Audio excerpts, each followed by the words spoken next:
Welcome back to another journey through the quieter corners of history, where shadows held secrets and whispers carried more weight than proclamations. Tonight, we'll step into a world where candlelight flickered against ancient symbols, where handshakes meant more than greeting, and where the wrong word could mean exile. Or worse. While you're getting comfortable, please subscribe and comment below where you're watching and what time it is there. Imagine yourself settling into the comfort of your bed, letting the weight of the modern world fade away as we explore the hidden chambers and cryptic rituals of Europe's most mysterious societies. These weren't the fantastical conspiracies of popular imagination, but real organizations filled with real people who, like you, had daily concerns, personal ambitions, and human frailties that often proved incompatible with the demands of absolute secrecy.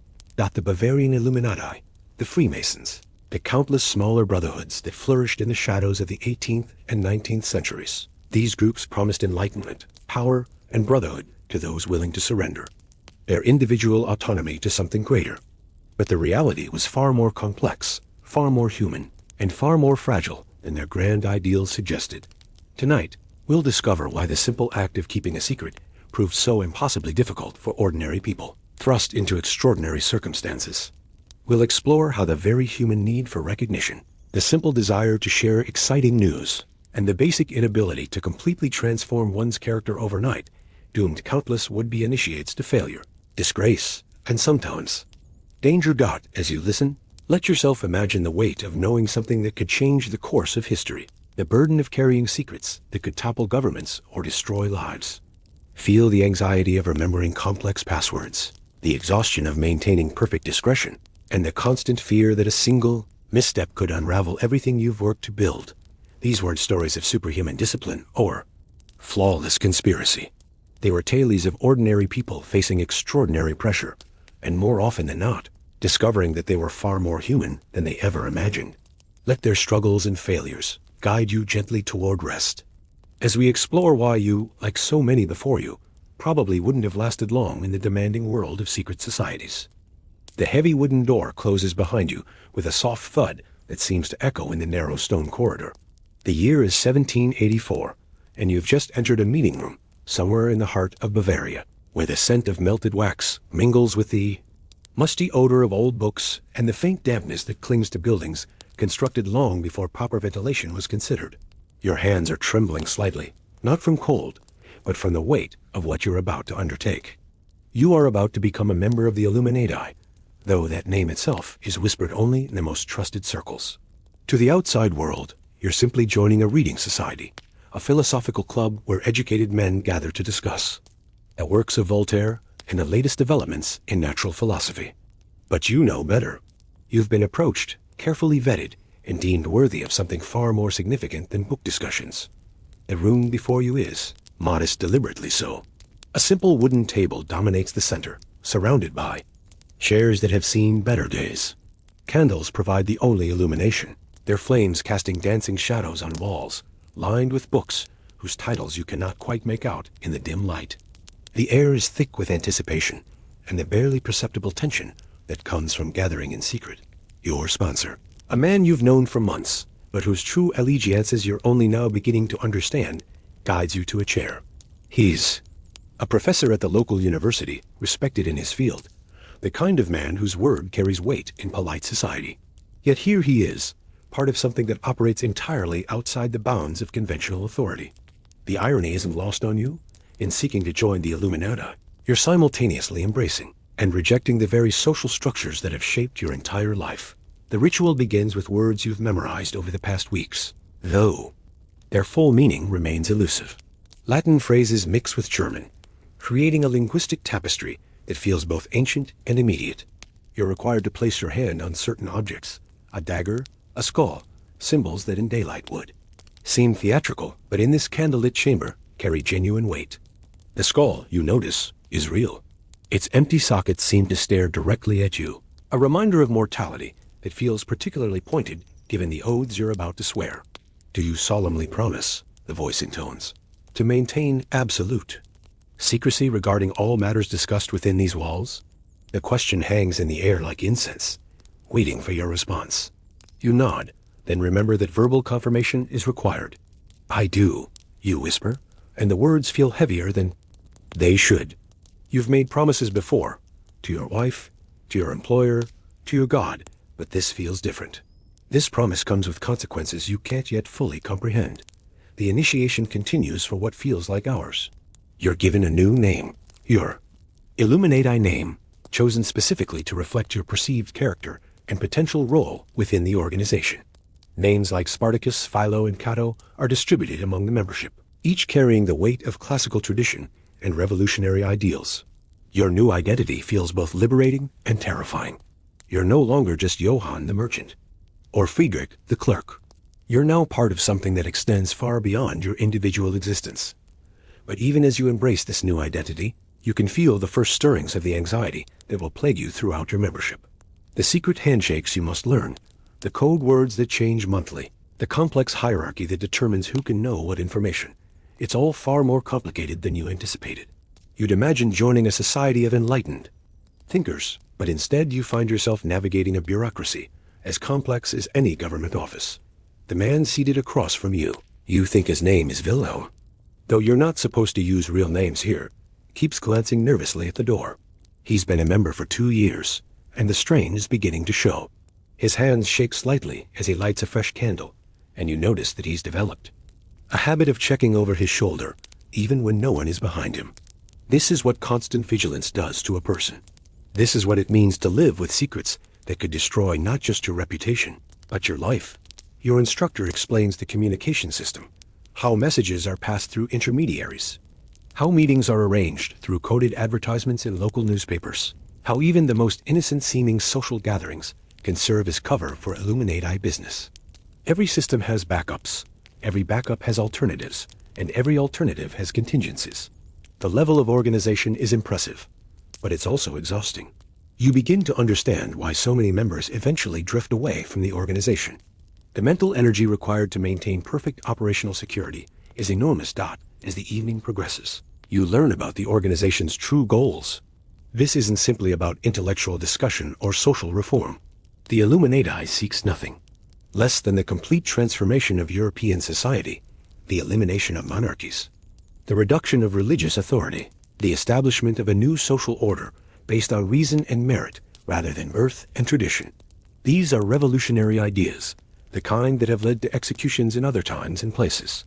Yet here you are, in a quiet room in Bavaria, calmly discussing the overthrow of the very system that has governed human civilization for centuries. The weight of this knowledge settles on your shoulders like a heavy cloak. You're no longer just a participant in intellectual discussions.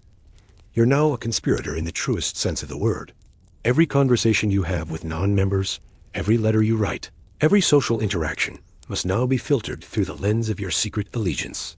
The simple act of living has become infinitely more complex, that your fellow initiates seem to be experiencing similar realizations.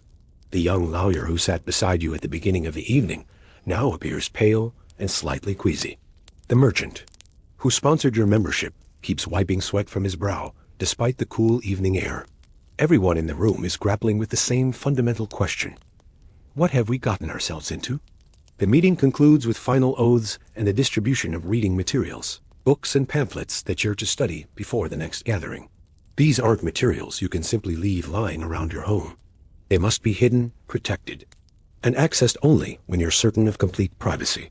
You're given instructions on creating hiding places, on developing cover stories for your absences, on managing the basic deceptions that will now become a constant part of your daily existence. As you prepare to leave, walking carefully through the darkened streets of the city, you can't shake the feeling that you've crossed a threshold from which there may be no return.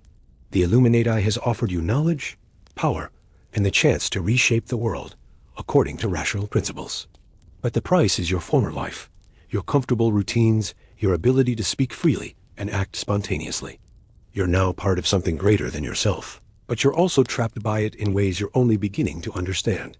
The walk home feels longer than usual, and every shadow seems to harbor potential threats. This is your new reality, a world where trust is conditional, where friendship is strategic, and where the simple act of being yourself has become a carefully managed performance. You've joined the Illuminati, but you've also begun the process of losing yourself in ways that will become clearer with each passing day. 3 weeks have passed since your initiation, and the initial excitement of joining something important has given way to a grinding anxiety that follows you through every waking moment. You wake each morning with the immediate awareness that you are not simply Johann, the merchant, or Friedrich, the clerk. You are now someone who must carefully consider every word, every gesture, every social interaction through the lens of your secret allegiance. Your wife notices the change first. She comments that you seem distracted during meals, that you've developed a habit of staring into space during conversations, that you've become jumpy when unexpected visitors arrive at your door. You deflect her concerns with vague mentions of business pressures and increased responsibilities at work, but the lies feel heavy in your mouth. Each deception, however small, adds another layer to the false identity you're constructing around your true self. The morning ritual of preparing for the day has become an exercise in careful planning. You must remember to hide the Illuminati materials that arrived by coded message. The previous evening pamphlets discussing the philosophical foundations of revolution, letters from members in distant cities, reports on the activities of government, officials who may be sympathetic to or suspicious of the organization. These documents cannot simply be placed in your regular desk drawer. They require special hiding places, carefully constructed compartments behind loose floorboards or within the binding of innocuous-looking looks. You've developed a system of signals with your fellow members, a particular way of adjusting your coat when you enter a room, a specific phrase worked into casual conversation, subtle hand gestures that convey information about your availability for meetings or your assessment of potential security risks. These signals must appear natural, spontaneous, the kind of unconscious behaviors that wouldn't attract attention from anyone who isn't specifically trained to look for them. The mental energy required to maintain these deceptions is exhausting. You find yourself reviewing conversations hours after they've ended, analyzing every word for potential security breaches, wondering if you revealed too much enthusiasm for certain political ideas, or if your reaction to news about government policies might have seemed suspicious. The paranoia is justified. You know that informants work for the authorities, that casual conversations can be reported to officials, that even your closest friends might be gathering information about your activities. Your business relationships have become more complex as well. The merchant who supplies your shop with goods from Munich mentioned recently that he's heard rumors about secret societies operating in the region. His comment was casual, almost offhand, but you spent the rest of the day analyzing his tone, his facial expressions, his body language for signs that he might be fishing for information. Was he simply making conversation, or was he testing your reaction? The uncertainty is maddening, but it's also the new normal of your existence. The Illuminati's communication system, which seemed so elegant during your initiation, has revealed itself to be a source of constant stress. Messages arrive at irregular intervals, sometimes through coded advertisements in newspapers, sometimes through seemingly innocent social visits from fellow members, sometimes through elaborate chains of intermediaries that make it impossible to verify the authenticity of the information. You've become skilled at reading between the lines, at interpreting subtle references and veiled instructions, but the process requires constant vigilance. Last week, you received instructions to assess the political loyalties of 3 prominent citizens in your town: a judge, a wealthy landowner, and a local priest. The task seemed straightforward enough, but the reality proved far more challenging. How do you casually probe someone's opinions about monarchy and religious authority without arousing suspicion? How do you determine whether someone might be receptive to revolutionary ideas without revealing your own sympathies? The conversations required careful planning, strategic social encounters, and a level of manipulative skill that doesn't come naturally to most people. The judge, it turned out, was more liberal in his thinking than you'd expected. During a dinner party at a mutual friend's home, he made several comments about the need for legal reform and the excessive power of traditional aristocracy. But was he expressing genuine beliefs, or simply making fashionable conversation? The distinction could mean the difference between recruiting a valuable ally and exposing the organization to a dangerous enemy. You filed a careful report with your superior, but you couldn't shake the feeling that you'd gathered more questions than answers.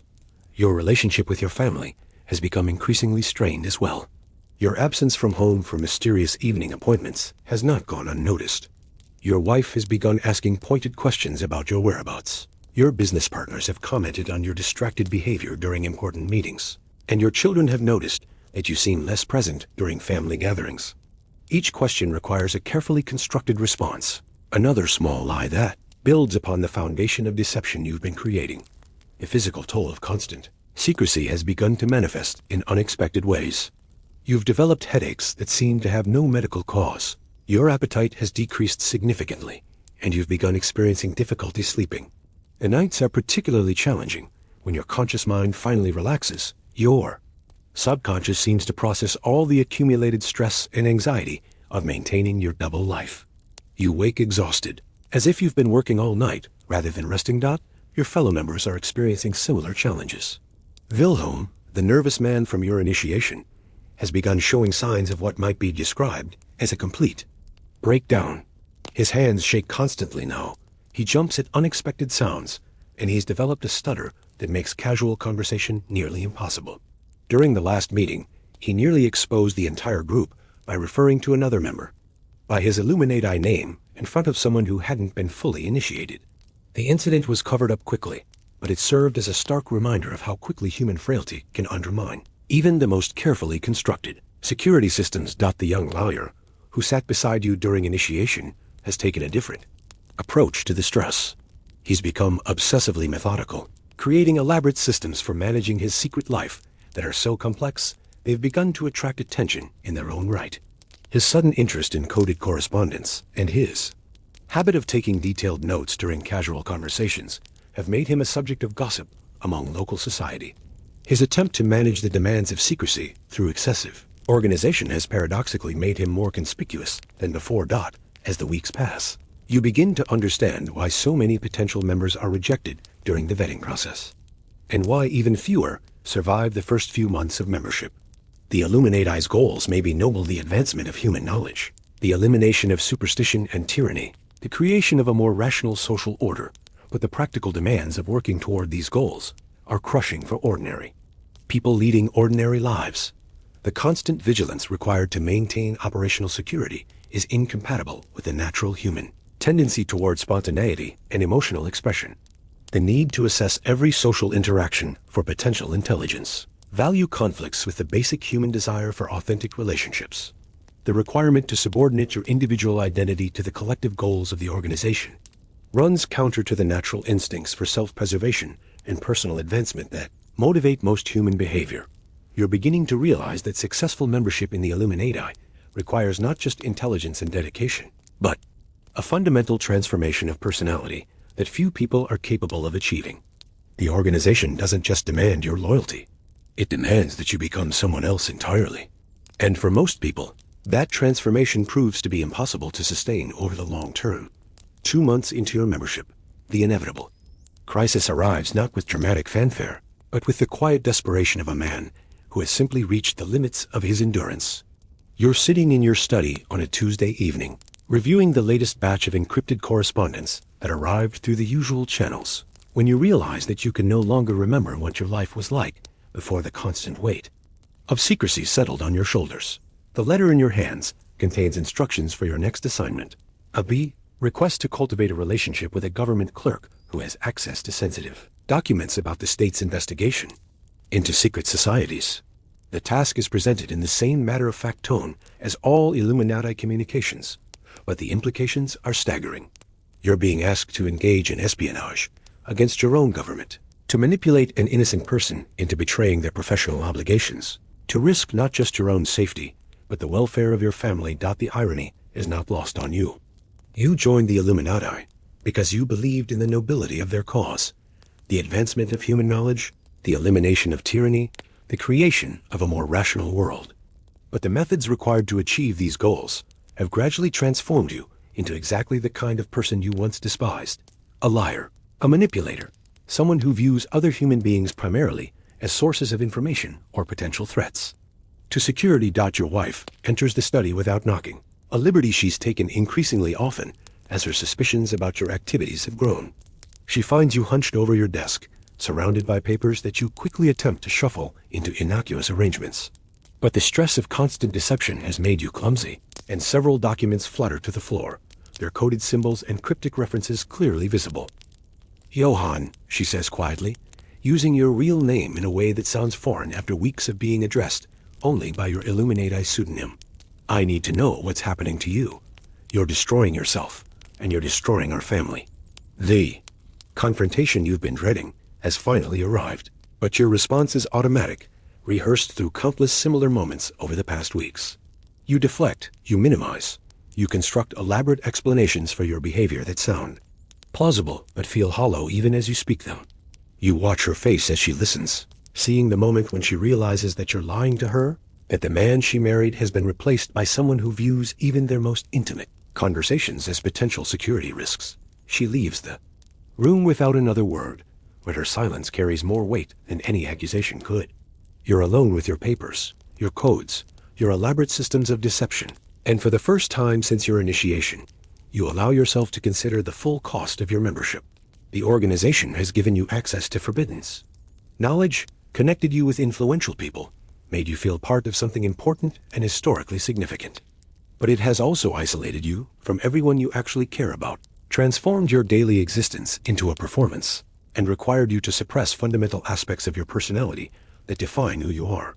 The breaking point comes not during a moment of high drama, but during a routine task that would have been simple before you joined the Illuminati.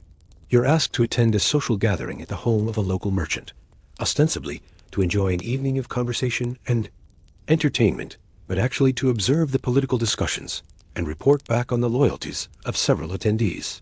The assignment is straightforward, the kind of intelligence gathering that has become routine over the past months. But as you stand in the merchant's parlor, listening to friends and neighbors discuss the latest political developments, you realize that you can no longer participate in the conversation naturally. Every comment you make is calculated for its potential impact on your mission. Every question you ask is designed to elicit specific information. Every laugh, every gesture, every expression of interest or concern is carefully modulated to maintain your cover identity. You've become a stranger to yourself, someone who experiences life primarily through the lens of intelligence gathering and security concerns. The simple pleasure of genuine conversation, of spontaneous laughter, of authentic human connection has been systematically trained out of you through months of careful conditioning. You're no longer Johann the merchant, or Friedrich the clerk. You're not even really your Illuminati pseudonym. You're something else entirely, a carefully constructed persona, designed to serve the organization's needs rather than your own. The realization is devastating, but it's also liberating in an unexpected way. You understand now why so many members eventually drift away from the organization, why the elaborate security systems and careful vetting processes can't prevent the gradual erosion of membership that plagued the Illuminati throughout its brief existence. The human cost of maintaining perfect secrecy is simply too high for most people to bear indefinitely. That night, you make a decision that feels both terrifying and inevitable. You begin the careful process of extricating yourself from the organization, not through dramatic confrontation or sudden abandonment, but through the gradual reduction of involvement that allows for face-saving on all sides. You miss meetings due to illness. You delay responses to communications. You gradually make yourself less available for assignments. The process is more complex than you anticipated. The Illuminati has systems in place to prevent exactly this. Kind of gradual withdrawal procedures for maintaining member engagement, protocols for addressing wavering loyalty, methods for applying pressure that stop just short of outright coercion. But these systems, like all human institutions, have weaknesses that can be exploited by someone who understands them from the inside. Your fellow members respond to your withdrawal with a mixture of understanding and suspicion. Some, like Wilhelm, seem relieved that someone has found a way to escape the crushing pressure of constant secrecy. Others view your departure as a potential security risk, a breach in the organization's carefully maintained walls that could expose them all to discovery and punishment. The young lawyer who sat beside you during initiation attempts to convince you to reconsider, arguing that the cause is too important to abandon over personal concerns. But his arguments ring hollow because you can see in his eyes the same exhaustion, the same grinding anxiety that has driven you to this decision. He's trying to convince himself as much as you, desperately hoping that someone else's commitment might somehow justify the sacrifices he's making. Your sponsor, the respected professor who first approached you about membership, takes your decision with surprising equanimity. Over a carefully arranged private meeting, he explains that member turnover is an expected part of the organization's natural evolution. Not everyone is suited for the long-term demands of secret society membership and forcing unwilling participants to remain involved only increases security risks for everyone.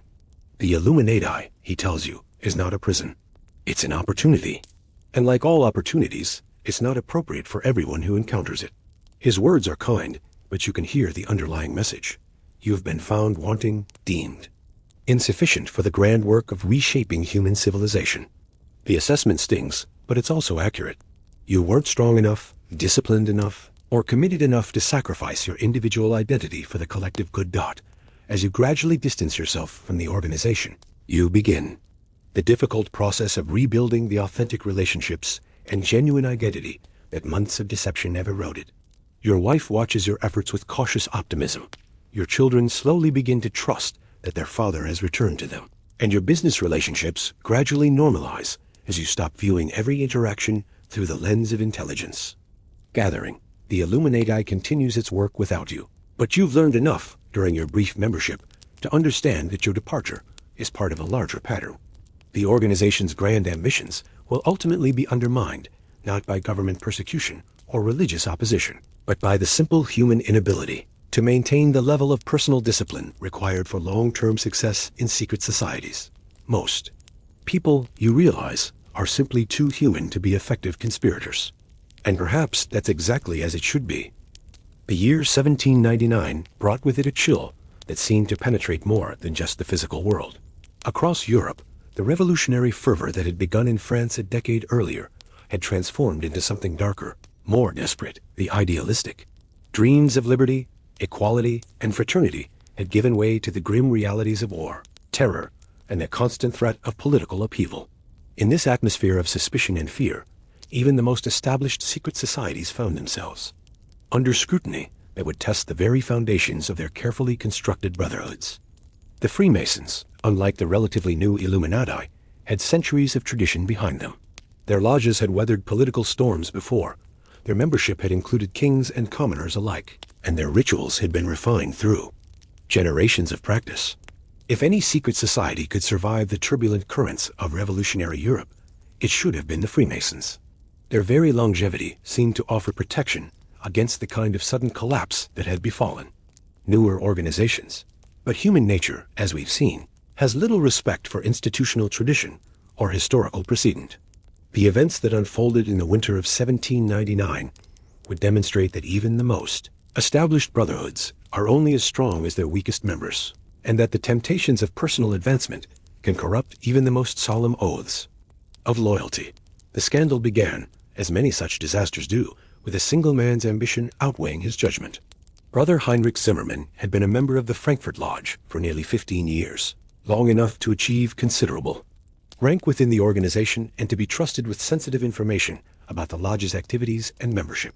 He was a successful merchant, well regarded in his community, the kind of solid citizen who formed the backbone of Masonic lodges across Europe. But success in business had not translated to success in politics, and Zimmermann harbored ambitions that extended far beyond his current circumstances. He had observed how the political upheavals of the past decade had created opportunities for men who were willing to take risks, to position themselves advantageously with whoever emerged victorious from the chaos. The question was not whether he would act on these ambitions, but when and how. The opportunity came in the form of a new government official, recently appointed to oversee security matters in the Frankfurt region. This man, whom we'll call Inspector Mueller, had been given broad authority to investigate any organizations that might pose a threat to public order. The definition of threat was deliberately vague, allowing officials considerable discretion in determining which groups warranted investigation and which could be left alone. Mueller was not inherently hostile to the Freemasons, but he was ambitious and politically astute. He understood that his career advancement depended on his ability to demonstrate effectiveness in his role, and effectiveness was measured primarily by the number and significance of the threats he uncovered. A successful investigation into a secret society would enhance his reputation and potentially lead to promotion to a more prestigious position. The initial contact between Zimmermann and Mueller was arranged through intermediaries, as such delicate negotiations always are. A mutual acquaintance mentioned casually that the inspector was interested in learning more about the activities of various local organizations, and that he might be receptive to information from reliable sources. The suggestion was subtle enough to allow both parties to maintain plausible deniability if the approach proved unwelcome. Zimmermann's first meeting with Mueller took place in a private dining room at a respectable inn on the outskirts of Frankfurt. The location was chosen carefully public, enough to appear innocent, private enough to allow for sensitive conversations. The two men circled each other verbally for nearly an hour, each trying to assess the other's intentions and trustworthiness before any specific proposals were made. The inspector's needs were straightforward. He wanted detailed information about the Freemasons' membership, their activities, their correspondence with lodges in other cities, and any discussions that might be construed as politically seditious. He was particularly interested in members who held government positions, as these individuals might be vulnerable to accusations of divided loyalty or conflicts of interest. Zimmerman's price was more complex. He wanted money, certainly, but, more importantly, he wanted protection and preferential treatment for his business interests. He had been experiencing increasing competition from other merchants, some of whom had better connections with government officials. By aligning himself with Mueller, he hoped to gain access to information about upcoming government contracts, advance warning of new regulations that might affect his business, and the kind of official favor that could provide significant competitive advantages. The agreement they reached was elegant in its simplicity. Zimmerman would provide regular reports on lodge activities, including detailed accounts of meetings, copies of correspondence, and assessments of individual members' political reliability. In exchange, Mueller would ensure that Zimmerman's business interests received favorable consideration in government dealings, and that any investigations into his own activities would be conducted with appropriate discretion. The betrayal began, gradually, with information that seemed relatively harmless. Zimmerman reported on routine lodge business new member initiations, charitable activities, social gatherings. The intelligence was accurate, but not particularly damaging, allowing him to establish his credibility with Mueller while maintaining his reputation within the lodge. But as the weeks passed, the inspector's demands became more specific and more dangerous. He wanted to know about private conversations between members, about the lodge's financial resources, about any connections between the Frankfurt Freemasons and lodges in other countries. The information Zimmerman provided became increasingly detailed and increasingly damaging to his fellow members.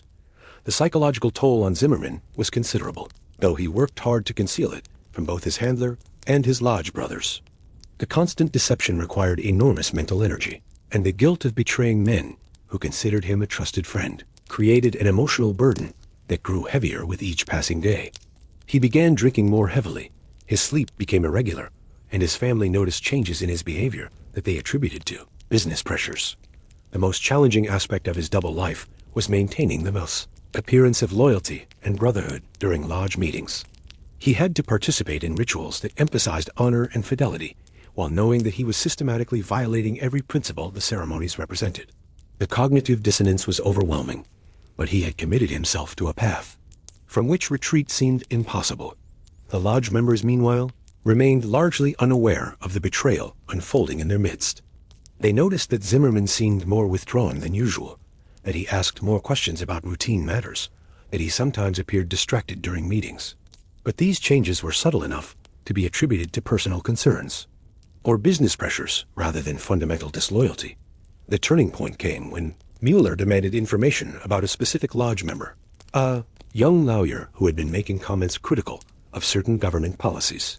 The inspector wanted to know about the man's political views, his social connections, and any evidence that might support charges of seditious activity.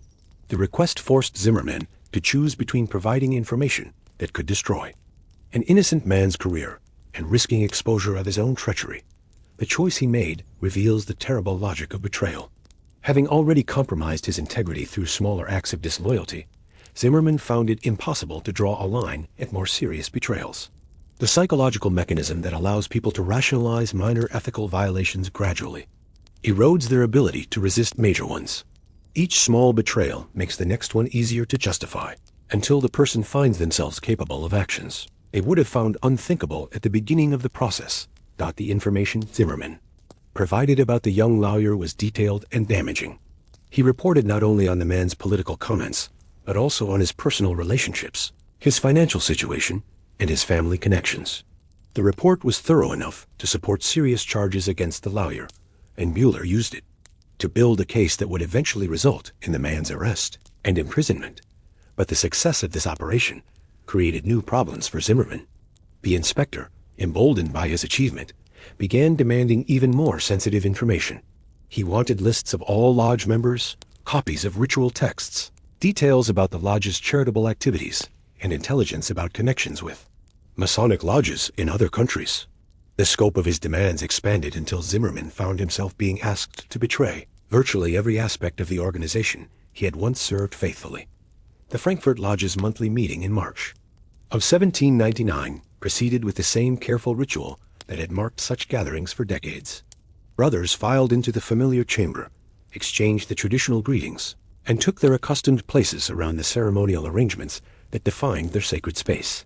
The evening air carried the scent of beeswax candles and old leather, creating an atmosphere of continuity and tradition that seemed to promise that this gathering would be like countless others that had preceded it.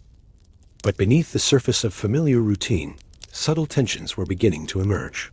Several members had noticed small irregularities in recent weeks' correspondence that seemed to take longer than usual to reach its destination. Questions from government officials about routine business matters, a general sense that their activities were receiving more attention than they had in the past. These concerns were not yet serious enough to warrant formal discussion, but they created an undercurrent of unease that affected the lodge's usual atmosphere of comfortable brotherhood. Brother Weber, the lodge's treasurer, had been particularly troubled by recent events.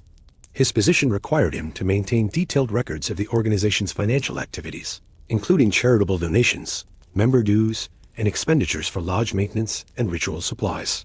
Over the past several weeks, he had received inquiries from tax officials that suggested an unusually detailed knowledge of the lodge's financial affairs. The questions were presented as routine compliance matters, but their specificity implied access to information that should have been confidential. Master Hamilton, who had led the lodge for nearly a decade, possessed the kind of institutional memory that allowed him to recognize patterns that others might miss. He had begun to notice that certain sensitive topics discussed in lodge meetings seemed to generate official interest within days of their conversation. When the lodge had discussed making a substantial charitable donation to support families affected by recent political upheavals, tax officials had appeared within a week to inquire about the lodge's charitable activities and their compliance. With new regulations governing such donations, the correlation between lodge discussions and official scrutiny was too consistent to be coincidental, but it was also too subtle to support definitive conclusions about its cause. Hamilton found himself in the uncomfortable position of suspecting betrayal within the Brotherhood, while lacking sufficient evidence to justify formal accusations. The situation required careful observation and even more careful action. Meanwhile, Zimmerman was struggling with the increasing demands of his secret relationship with Inspector Mueller. The inspector's appetite for information had grown substantially since the successful operation against the young lawyer, and his requests had become more specific and more dangerous. He now wanted not just general information about lodge activities, but detailed intelligence about individual members, their personal relationships, their business affairs, and their political opinions. The psychological burden of this expanded betrayal was taking a visible toll on Zimmerman. His fellow lodge members had begun to notice changes in his behavior that went beyond the general stress they had attributed to business pressures. He had developed a habit of taking detailed notes during meetings, ostensibly to help him remember important decisions, but his note-taking seemed unusually comprehensive for routine lodge business. He also asked questions about matters that seemed peripheral to the immediate discussion, as if he were gathering information for purposes beyond normal lodge participation. Brother Kaufman, a physician who had known Zimmerman for many years, observed changes that went beyond simple behavioral modifications. Zimmerman had lost weight, his hands shook slightly during conversations, and he had developed a persistent cough that seemed to have no medical basis. These symptoms suggested chronic stress of a severity that normal business concerns would be unlikely to produce. When Kaufman approached his old friend with offers of medical assistance, Zimmerman deflected the concern with vague references to temporary pressures that would soon resolve themselves. The lodge's correspondence with other Masonic organizations had also become a source of increasing anxiety. Letters that once moved freely between lodges were now subject to delays, and several important communications had apparently been lost entirely. The Frankfurt Lodge's relationships with sister organizations in other cities were beginning to suffer as a result of these communication difficulties, but the cause of the problem remained mysterious. Inspector Mueller, armed with the intelligence Zimmerman provided, had begun a systematic campaign to pressure other lodge members through their professional and business relationships. Government contracts that had previously been awarded to Masonic businessmen were redirected to their competitors. Professional licenses came up for review with unusual frequency. Tax assessments were conducted with unprecedented thoroughness. None of these actions were explicitly connected to lodge membership, but the pattern was too consistent to be accidental. Strategy was brilliantly conceived and expertly executed. Rather than conducting direct raids or making dramatic arrests that might generate sympathy for the Freemasons, Mueller was systematically undermining the lodge's membership through economic and professional pressure. Members who might have remained loyal in the face of physical threats found themselves reconsidering their allegiances when their livelihoods were threatened. Brother Schmidt, a government clerk who had been a loyal lodge member for 8 years, received notice that his position was being reviewed for potential reorganization. The review process, he was told, would include a comprehensive examination of his personal associations and activities to ensure that they were compatible with his professional responsibilities.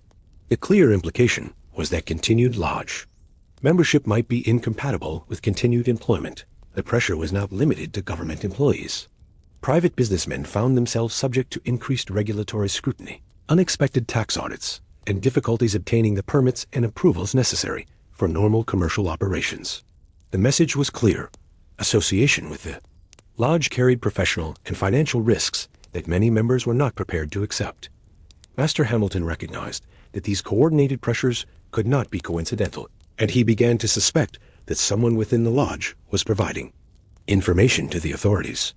The possibility of betrayal within the Brotherhood was devastating to consider, but the evidence was becoming too strong to ignore. He faced the delicate task of investigating potential treachery while maintaining the trust and unity necessary for the lodge's continued operation. The investigation Hamilton initiated was necessarily subtle and indirect. He began sharing different information with different groups of members, carefully tracking which details subsequently became known to the authorities. The process was slow and methodical, but it gradually revealed patterns that pointed toward a specific source of the security breach. Zimmerman's behavior during this period became increasingly erratic as the pressure of maintaining his deception intensified. He had begun arriving late to meetings, claiming business obligations that required his attention. When he did attend, he seemed distracted and nervous, frequently asking for clarification of points that should have been clear to someone of his experience and rank within the organization. The most damaging aspect of Zimmerman's betrayal was not the specific information he provided, but the way his intelligence allowed Mueller to anticipate and counter the lodge's defensive measures. When the members discussed strategies for protecting themselves from official pressure, Zimmerman dutifully reported these conversations to his handler. As a result, every defensive measure the lodge attempted was met with corresponding countermeasures from the authorities.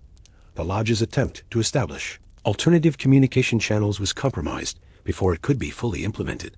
Their efforts to create financial arrangements that would be less vulnerable to government scrutiny were anticipated and blocked by new regulations that seemed specifically designed to prevent such measures.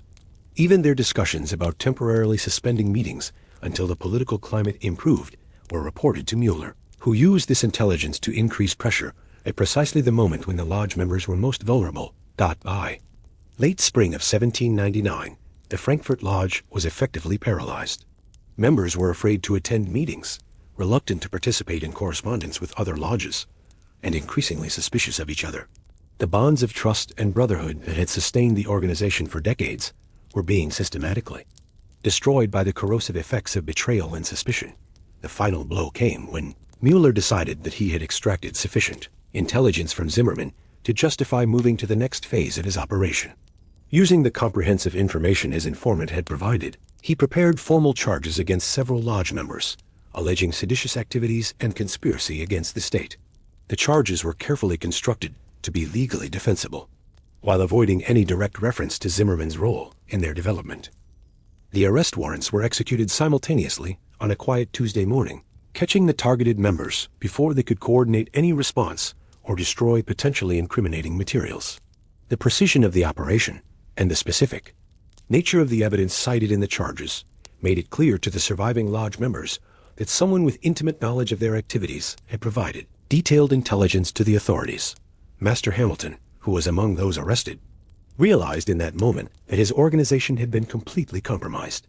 The careful traditions, the sacred oaths, the bonds of brotherhood that had seemed so strong and enduring had all been rendered meaningless by one man's willingness to place personal advantage above collective loyalty. The Frankfurt Lodge, which had survived political upheavals and social changes for generations, was destroyed not by external force, but by internal betrayal. The news of the Frankfurt arrests spread through the European Masonic network with the speed and devastation of a plague. Lodge secretaries across the continent found themselves decoding urgent messages that arrived through carefully maintained communication channels, each dispatch carrying details more disturbing than the last. The precision of the government's action, the comprehensive nature of the evidence they had gathered, and the specific targeting of key lodge members suggested a level of infiltration that challenged every assumption about Masonic security. In Vienna, Master Johann Weiss convened an emergency meeting of his lodge's senior officers within hours of receiving word from Frankfurt. The atmosphere in their usual meeting chamber was tense with a fear that went beyond concern for their distant brothers. If the Frankfurt Lodge could be so thoroughly compromised, what guarantee did any of them have that their own organizations remained secure? The question hung unspoken in the air as they discussed the response to the crisis. The Vienna Lodge had maintained correspondence with Frankfurt for over 2 decades, exchanging not just fraternal greetings, but detailed discussions of Masonic philosophy, charitable activities, and political observations. Those letters, if they had fallen into government hands, contained enough information to implicate dozens of individuals across multiple jurisdictions. Brother Weiss found himself reviewing every communication they had sent, trying to assess which statements might be construed as seditious by hostile authorities. Brother Richter, the Vienna Lodge's treasurer, raised the question that everyone was thinking but no one wanted to voice. Could their own membership include someone like Zimmermann? The possibility seemed almost unthinkable. These men had known each other for years, had shared the most sacred rituals of their brotherhood, had entrusted each other with secrets that could destroy reputations and end careers. Yet the Frankfurt experience demonstrated that such trust could be misplaced, that years of apparent loyalty could mask fundamental betrayal. The psychological impact of this possibility was devastating. Lodge meetings had always been sanctuaries, where members could speak freely about their deepest beliefs and concerns, secure in the knowledge that their words would remain confidential. The specter of potential informants transformed every gathering into a minefield where casual comments might become evidence in future prosecutions. The openness and trust that formed the foundation of Masonic fellowship began to erode under the weight of suspicion and paranoia. Meanwhile, in Frankfurt, the aftermath of the arrests created a landscape of fear and recrimination that extended far beyond the lodge itself. Family members of the arrested men found themselves subject to social ostracism and professional discrimination. Businesses that had been associated with lodge members suffered boycotts from customers who feared guilt.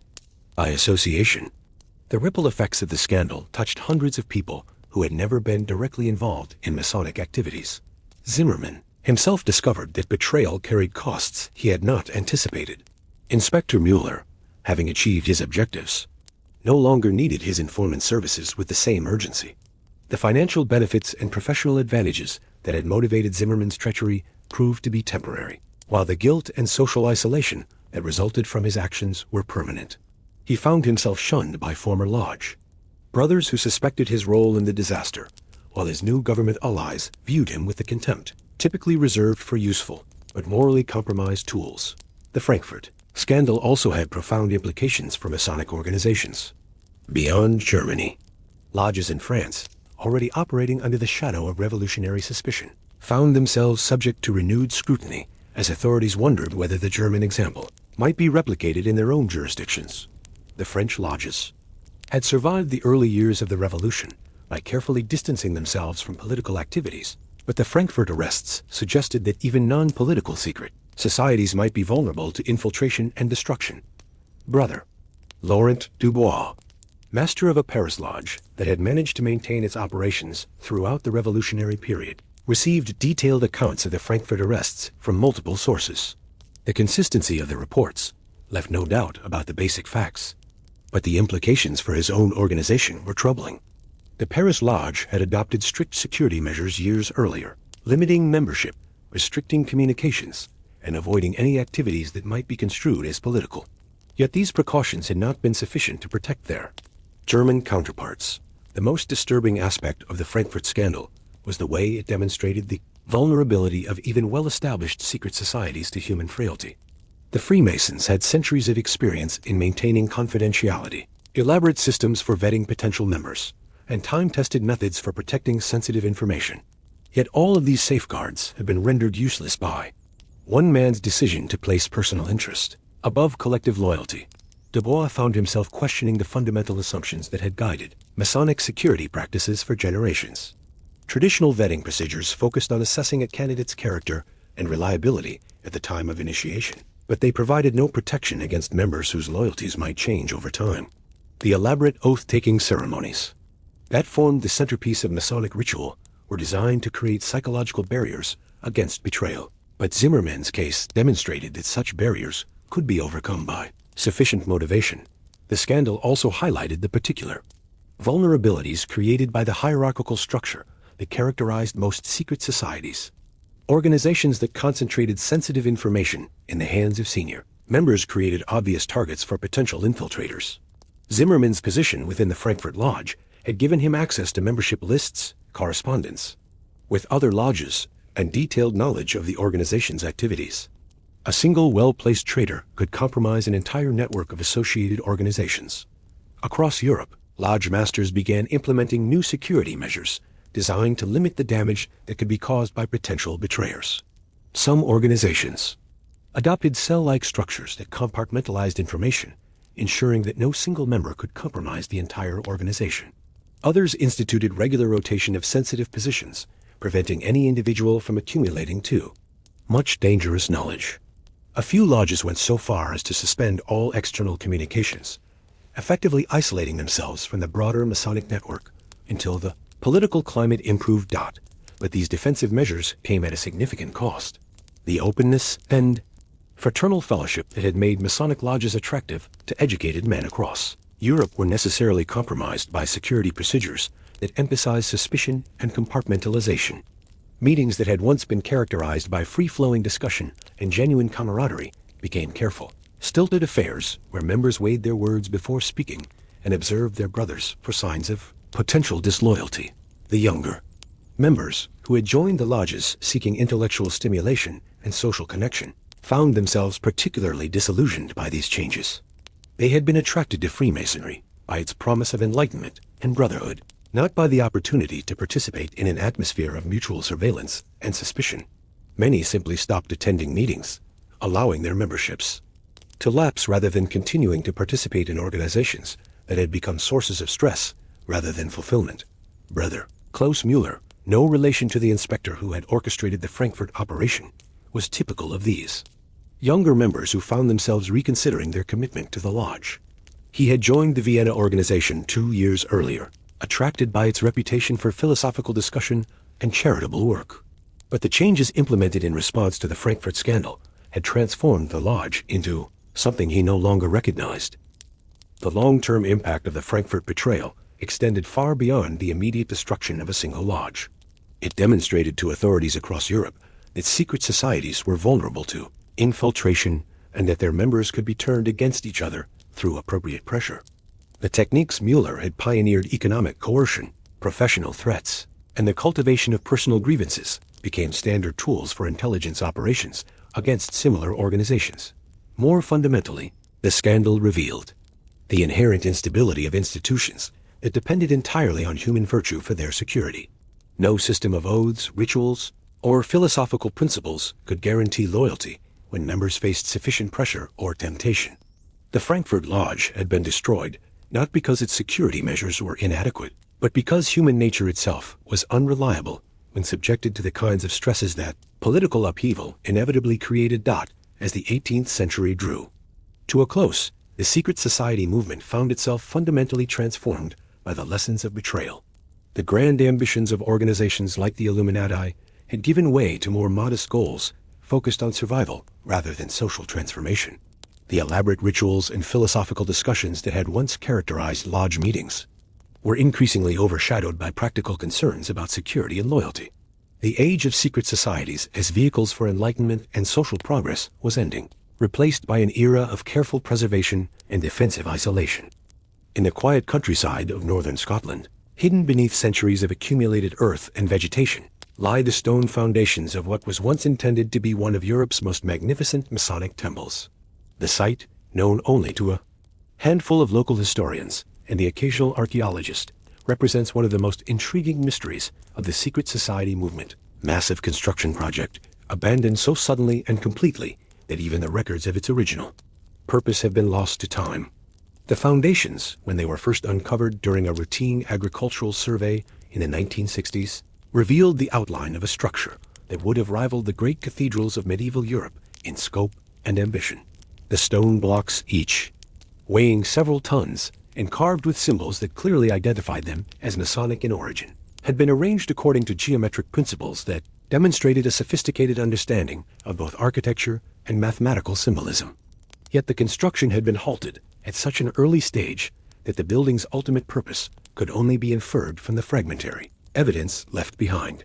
Imagine yourself walking among these ancient stones on a misty morning when the Asni Scottish countryside seems suspended between earth and sky. The grass beneath your feet is thick with dew, and the air carries the scent of heather and ancient earth. As you trace the outline of the temple's foundation with your eyes, you begin to appreciate the enormous ambition that must have driven its creators. This was not intended to be a simple meeting hall or lodge room, but something far grander, a monument to the philosophical ideals that the Masonic movement represented. The surviving architectural plans, discovered in a sealed vault beneath a ruined tower nearby, reveal the temple's intended symbolic significance in extraordinary detail. The building was designed as a three-dimensional representation of Masonic cosmology, with each room corresponding to a different level of initiation and understanding. A main hall was planned as a perfect square, representing the material world and the foundation of all knowledge. From this central space, smaller chambers would radiate outward in patterns based on sacred geometry, each one designed to facilitate specific aspects of Masonic ritual and instruction. The eastern wall was to be dominated by a massive window, composed of stained glass panels depicting the progression of human knowledge from darkness to enlightenment. The images, as described in the surviving notes, would have shown the transformation of raw stone into finished architecture, the development of agricultural techniques that freed humanity from dependence on hunting and gathering, and the emergence of written language that allowed knowledge to be preserved across generations. Each panel was designed to serve as both artistic decoration and instructional material for lodge members seeking to understand their place in the broader sweep of human progress. But perhaps the most intriguing aspect of the unfinished temple was its underground component, a series of chambers carved directly into the living rock that lay beneath the foundation.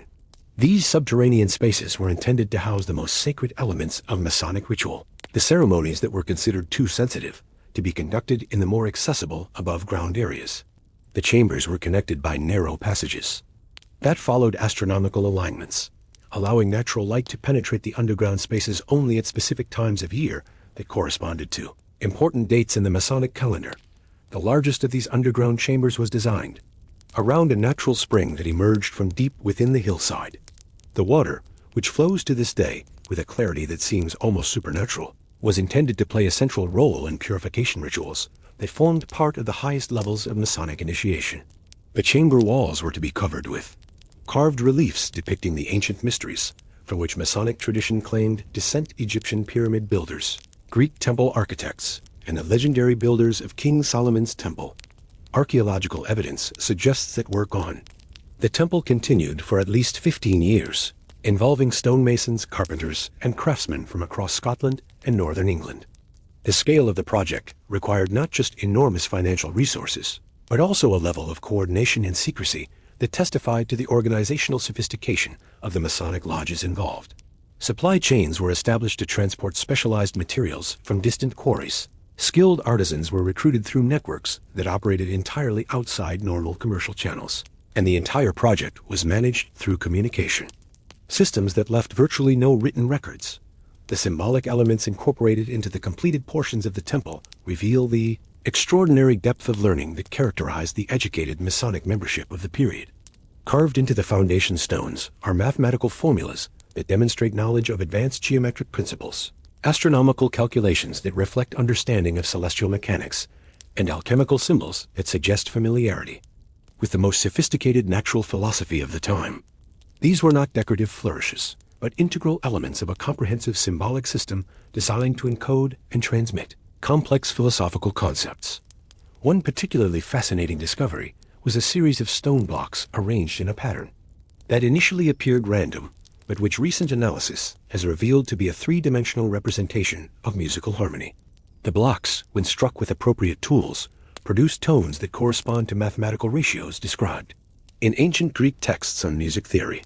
The arrangement suggests that the temple builders intended to incorporate acoustic principles into their architectural design, creating spaces where the physical environment would enhance the spiritual and intellectual impact of ritual activities. The sudden abandonment of the project remains one of its most puzzling aspects.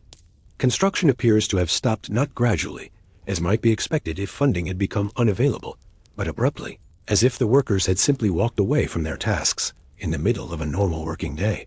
Tools were left scattered. Around the construction site, supply materials remained in storage, and partially completed stonework was abandoned in various stages of completion. The evidence suggests that whatever caused the project's termination was both unexpected and sufficiently serious to override the enormous investment that had already been made. Local records from the period provide few clues about the circumstances surrounding the abandonment. The only relevant documents that survive are cryptic references in parish records, troubles among the brethren, and matters that cannot be safely committed to writing. These oblique phrases suggest that the temple project became entangled in the same kinds of political and security concerns that were affecting secret societies throughout Europe during this turbulent period. The mystery deepens when one considers the elaborate precautions that had been taken to protect the project's secrecy. The site was chosen specifically for its isolation from major population centers. The workers were housed in temporary quarters that were removed when construction ended, and even the supply routes were designed to avoid creating patterns that might attract official attention.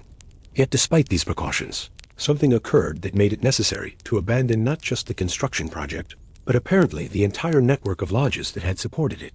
Recent archaeological work has uncovered evidence that suggests the abandonment may have been connected to internal conflicts within the Masonic movement itself.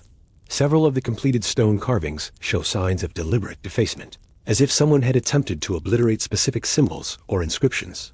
The damage appears to have been inflicted by tools similar to those used in the original construction, suggesting that the vandalism was carried out by people familiar with stoneworking techniques. More intriguingly, some of the defaced symbols appear to have been replaced with different carvings that reflect alternative interpretations of Masonic philosophy. The original inscriptions emphasized themes of enlightenment, rational inquiry, and social progress ideas that aligned with the revolutionary ideals that were sweeping across Europe. The replacement symbols, by contrast, focused on tradition, stability, and respect for established authority. The evidence suggests that the temple became a battleground in a larger ideological conflict within the Masonic movement. The fate of the lodge members who had initiated the temple project remains unknown. No records survive to indicate whether they relocated to other areas, abandoned their Masonic affiliations entirely, or met some more dramatic end. The silence surrounding their disappearance is so complete that it suggests either deliberate concealment or circumstances so traumatic that they could not be safely recorded even in the coded language that secret societies typically used for sensitive communications. Today, the site stands as a monument to ambitions that exceeded the human capacity to sustain them. The surviving stonework, weathered by centuries of Scottish weather, but still clearly recognizable in its symbolic significance, represents both the highest aspirations of the secret society movement and its ultimate limitations. The builders had envisioned creating a permanent center for the advancement of human knowledge and spiritual development, but they discovered that even the most carefully laid plans could be destroyed by the basic unpredictability of human nature and political circumstance. Among the most remarkable discoveries at the Scottish temple site were the ritual chambers that had been carved into the hillside with a precision that suggests both advanced planning and deep symbolic intention.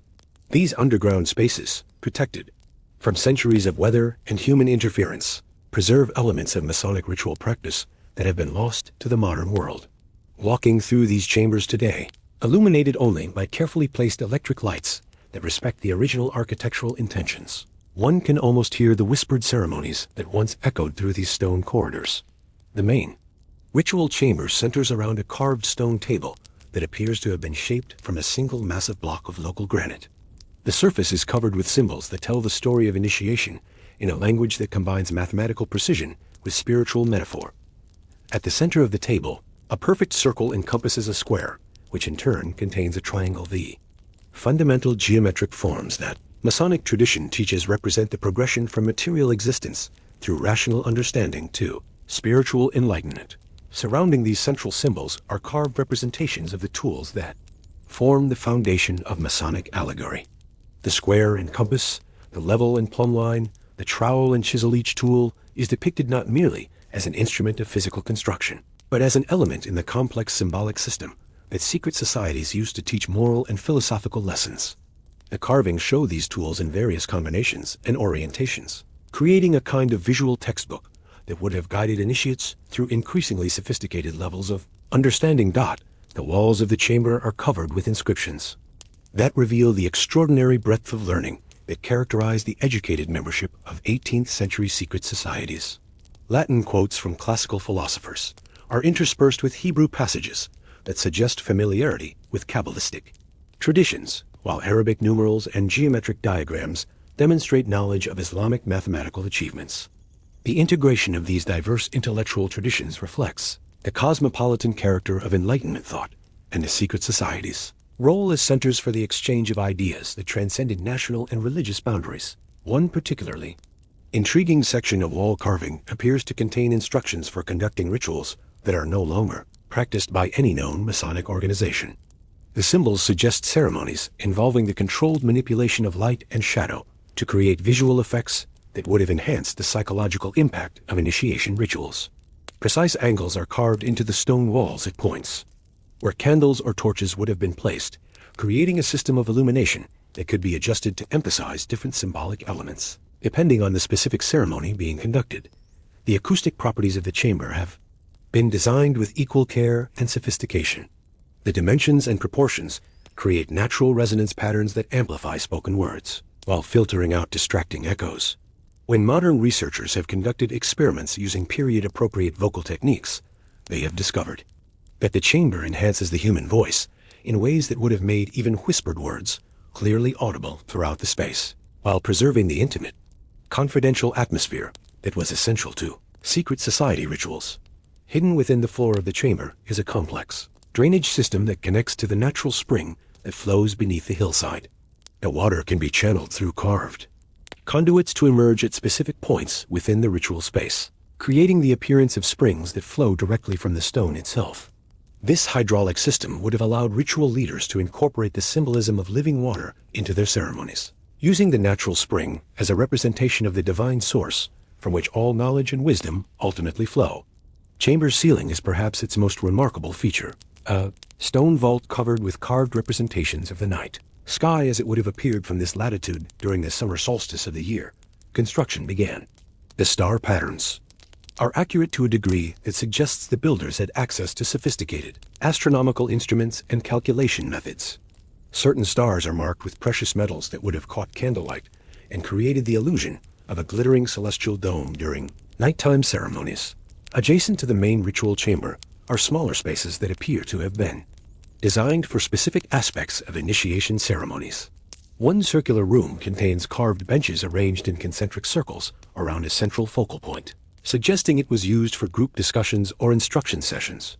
The acoustics in this space create the unusual effect of allowing a speaker at the center to be heard clearly by everyone in the room, while making it difficult for conversations between individuals seated on the benches to be overheard by others. Another chamber contains what appears to be a stone baptismal font connected to the underground spring system. The font is carved with symbols that suggest it was used for purification rituals that marked the transition between different levels of membership within the organization. The water would have flowed continuously through the font, ensuring that each initiate was cleansed with fresh spring water that had never been touched by human hands. The most mysterious of the underground chambers is a narrow space that can accommodate only a single person at a time. The walls are completely covered with carved inscriptions in a cipher that has resisted all attempts at decryption. The chamber appears to have been designed for solitary meditation or contemplation, possibly as part of advanced initiation rituals that required candidates to spend extended periods alone with their thoughts before being admitted to higher levels of the organization. Recent analysis of the stone carvings has revealed that many of the symbols were originally filled with colored pigments that would have made them more visible in the dim lighting conditions of underground ceremonies. Traces of red ochre, lapis lazuli, and gold leaf suggest that the chambers would have presented a much more colorful and visually striking appearance when they were in active use. The combination of colored symbols, flickering candlelight, and carefully controlled acoustics would have created a sensory environment unlike anything most initiates had experienced before. The discovery of small chambers that appear to have been used for storage has provided additional insights into the Hun ritual practices of the secret society that built the temple. Stone shelves contain the remains of ceremonial objects, bronze cups, silver implements, and carved wooden staffs that appear to have been used in specific rituals. The preservation of organic materials in the dry underground environment has allowed archaeologists to reconstruct details about ceremonial procedures that would otherwise have been lost forever. Perhaps most intriguingly, several of the storage chambers contain stone tablets covered with what appears to be sheet music, written in an archaic notation system. The musical compositions seem to have been designed specifically for the acoustic properties of the ritual chambers, suggesting that the secret society incorporated elaborate musical elements into their ceremonies. The surviving fragments indicate that these compositions were far more sophisticated than simple chants or hymns, resembling instead the complex polyphonic music that was being developed in European courts and cathedrals during the same period. The evidence suggests that the ritual practices conducted in these chambers represented a synthesis of ancient ceremonial traditions with contemporary intellectual achievements. The builders drew inspiration from Egyptian mystery religions, Greek philosophical schools, medieval guild traditions, and Renaissance humanist scholarship to create something entirely new, a systematic approach to spiritual and intellectual development that used symbolic instruction, sensory manipulation, and group psychology to guide initiates through carefully structured learning experiences. Yet despite the sophistication of their methods and the obvious sincerity of their intentions, these ritual chambers stand empty today, their ceremonies interrupted centuries ago and never resumed. The silence that fills these spaces serves as a reminder that even the most carefully constructed systems for preserving and transmitting knowledge are vulnerable to the unpredictable forces of human history and social change. The discovery of the ritual chambers beneath the Scottish hillside has forced scholars to reconsider fundamental assumptions about the intellectual achievements of 18th century secret societies. The level of sophistication evident in these underground spaces suggests that organizations like the Freemasons and Illuminati possessed knowledge and capabilities that went far beyond what historians had previously understood. Yet this same evidence also highlights the fragility of human institutions and the ease with which centuries of accumulated wisdom can be lost in a single generation. The musical notation found in the storage chambers has proven particularly intriguing to researchers attempting to understand the full scope of secret society activities. When modern musicians have attempted to perform these compositions using the acoustic properties of the ritual chambers, they have discovered that the music creates psychological effects that go far beyond simple aesthetic pleasure. The combination of specific musical intervals, careful timing, and the natural resonance of the stone chambers produces what can only be described as an altered state of consciousness in listeners. This discovery suggests that the secret societies of the 18th century had developed sophisticated techniques for using sensory manipulation to enhance learning and spiritual development. The music was not merely ceremonial decoration, but an integral part of a comprehensive system designed to prepare initiates' minds for receiving and processing complex philosophical concepts. The composers who created these works clearly understood principles of psychology and neurology that would not be formally recognized by academic science for another 2 centuries. The astronomical alignments built into the chamber ceilings reveal similar evidence of advanced knowledge that has been largely forgotten by the modern world. The star maps carved into the stone are accurate not just for the time when they were created, but they also include mathematical corrections that account for the precession of the equinoxes, a phenomenon that requires sophisticated understanding of celestial mechanics to calculate properly. The precision of these calculations suggests that the secret society builders had access to astronomical instruments and mathematical techniques that were supposedly beyond the capabilities of their era. More mysteriously, some of the stellar alignments carved into the ceiling correspond to star positions that would not have been visible from the Scottish latitude during the period when the temple was constructed. These constellations could only have been observed from locations much farther south, suggesting that the builders were incorporating astronomical knowledge gathered from distant parts of the world. The implications are staggering. The secret. Societies appear to have maintained international networks for sharing scientific information that operated completely outside the official channels of academic and governmental communication. The hydraulic systems that channeled spring water through the ritual chambers demonstrate similarly advanced engineering capabilities. The stone conduits are carved with mathematical precision that ensures optimal water flow while minimizing erosion and blockage. The system includes settling tanks, filtration chambers, and pressure regulation mechanisms that rival modern plumbing in their sophistication. Yet these techniques appear nowhere in the contemporary engineering literature, suggesting that the secret societies had developed practical knowledge that they kept carefully hidden from the outside world. The symbolic cipher that covers the walls of the meditation chamber continues to resist all attempts at decryption, despite the efforts of cryptographers using the most advanced computational methods available. The pattern of symbols suggests a substitution cipher of enormous complexity, possibly incorporating multiple layers of encoding that would have required extensive training to master. The existence of such sophisticated encryption techniques raises questions about what kind of information the secret societies considered so sensitive that it required this level of protection. Some researchers have speculated that the cipher contains technical information about the construction techniques used in the temple itself, formulas for creating the precise stone cuts, methods for achieving the acoustic effects, or instructions for maintaining the hydraulic systems. If this hypothesis is correct, then the chamber walls contain a complete technical manual that would allow future generations to replicate the achievements demonstrated in the underground spaces. The irony is that this knowledge remains locked away by the very security measures that were designed to preserve it. The ritual objects found in the storage chambers provide additional evidence of capabilities that challenge conventional understanding of 18th century craftsmanship. Several bronze implements show signs of metalworking techniques that were supposedly not developed until the Industrial Revolution. The precision of the casting, the composition of the alloys, and the surface treatments all suggest access to manufacturing methods that were far in advance of their time. One particularly puzzling artifact is a crystalline lens that appears to have been designed for use in optical experiments. The lens is ground to specifications that would have required mathematical knowledge of wave optics that was not formally developed until the 19th century. When modern researchers have tested the lens using period-appropriate light sources, they have discovered that it can create focused beams and interference patterns that would have had obvious practical applications for scientific research. The implications extend far beyond simple historical curiosity. The secret societies of the 18th century appear to have functioned as repositories for scientific and technical knowledge that was not available through conventional educational institutions. They served as informal research networks where individuals with specialized expertise could collaborate on projects that would have been impossible to pursue through official channels. The temple complex represents the physical manifestation of this hidden tradition of learning and experimentation. Yet the sudden abandonment of the temple also demonstrates the vulnerability of such informal knowledge networks.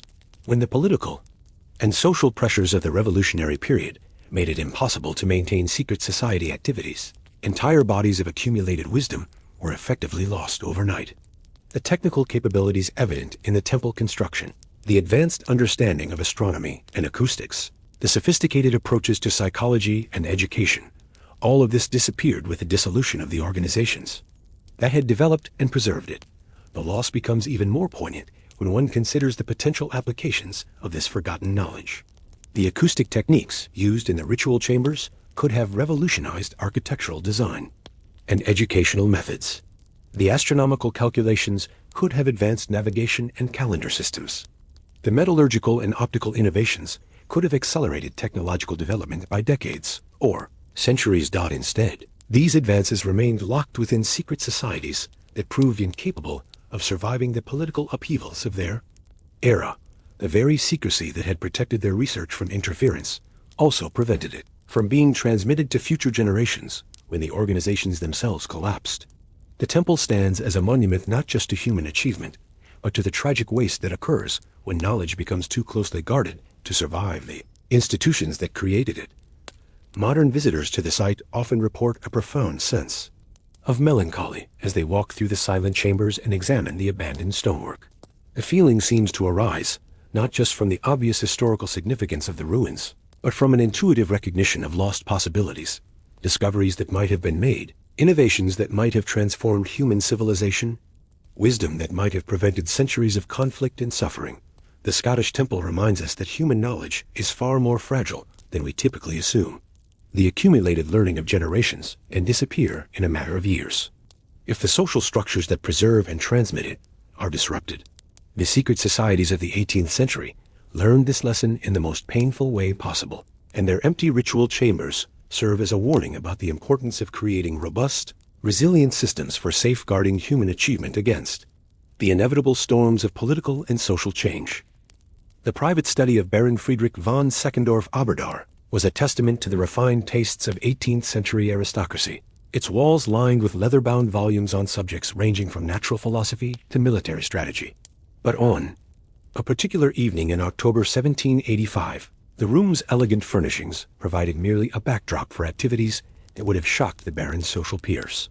Spread across his mahogany desk were documents that revealed the existence of a parallel economy operating entirely through secret society networks, a system of commerce, information exchange, and political influence that bypassed conventional channels and traditional authorities. The Baron himself was a study in contradictions that exemplified the complex motivations driving elite participation in secret societies. By day, he fulfilled his obligations as a loyal subject of his sovereign, attending court functions, managing his estates, and participating in the conventional social rituals that defined aristocratic life. But his evenings were devoted to correspondence and meetings that connected him to a network of like-minded individuals who shared his belief that Europe's traditional political and social structures were inadequate for addressing the challenges of a rapidly changing world. The documents on his desk that evening included coded reports from secret society members in Vienna, Berlin, Paris, and London intelligence about government policies, commercial opportunities, and political developments. That was far more detailed and current than anything available through official diplomatic channels. This information network had taken years to establish and maintain, requiring careful cultivation of relationships with individuals who occupied strategic positions throughout European society. The Baron's correspondence reveals the sophisticated methods that secret societies used to create alternative systems of communication and commerce. Members were encouraged to establish legitimate business relationships with each other, creating a web of commercial connections that could be used to transmit both goods and information without attracting official attention. A silk merchant in Lyon might send fabric samples to a banker in Hamburg, but hidden within the packaging would be coded messages about political developments in France. A wine producer in Bordeaux might ship cases to customers in Amsterdam, but the real purpose of the transaction was to transfer funds that would support secret society activities in the Dutch Republic. These commercial networks provided secret societies with capabilities that rivaled those of sovereign governments. They could move money across borders without using official banking channels, gather intelligence about political and economic developments throughout Europe, and coordinate activities across vast distances with remarkable efficiency. The Baron's records show that information about political events in one capital could reach secret society members in distant cities within days of their occurrence, often faster than official diplomatic reports reached their intended recipients. Financial resources that flowed through these networks were substantial. Wealthy members like the Baron contributed not just their membership dues, but also provided funding for specific projects that advanced the organization's goals. These might include supporting publication of philosophical works that promoted Enlightenment ideals, financing the education of promising young men who might become future members, or providing assistance to members who faced political persecution for their beliefs. The Baron's account books reveal contributions to what he called projects for the advancement of human knowledge, a euphemistic phrase that covered activities ranging from scientific research to political activism. One particularly significant expenditure involved funding the establishment of reading rooms in several German cities, ostensibly to provide public access to books and newspapers, but actually to create meeting places where secret society members could gather without attracting suspicion.